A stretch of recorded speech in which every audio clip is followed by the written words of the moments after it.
Battle of the Sexes tells an astonishing true story about the titular tennis match between Billie Jean King and Bobby Riggs. King, at that time the best female player in the world, was challenged by former men's #1 Riggs to settle, once and for all, whether or not female players were as exciting as male players to watch. King, who at the time was fighting for equal prize money for female players, takes him up on his offer. This is a new film from the directors of Little Miss Sunshine, and I've got to say, a lot of the same aesthetic sort of carries over. If you watch that movie, there's nothing that jumps out at you as a visual characteristic or whatever, but they have a very clean and, I think, kind of colourful and interesting approach to how they film their work. But the best thing about Little Miss Sunshine, and the real reason why it did so well at the awards that year, was its fantastic cast, whose chemistry with each other and whose portrayal of the characters in the story really made that picture work. Battle of the Sexes is no different. It's not that compelling a story, it's the kind of thing you might expect to see more as a made-for-TV movie, and in fact, the same story has been told as a made-for-TV movie.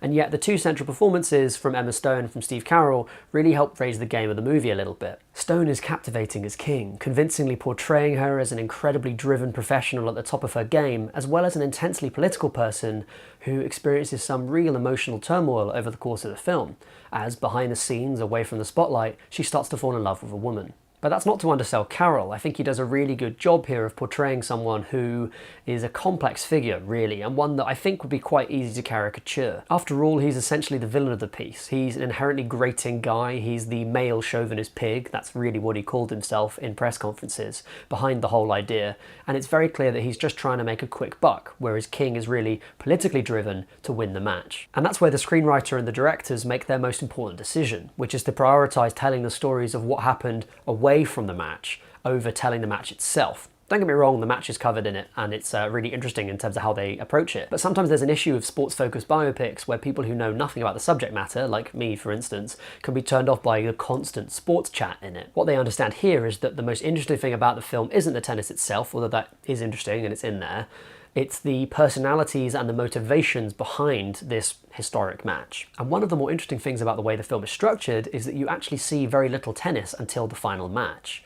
Even when there are matches being played, you only see snippets of them, or you see tiny sections of people training or whatever.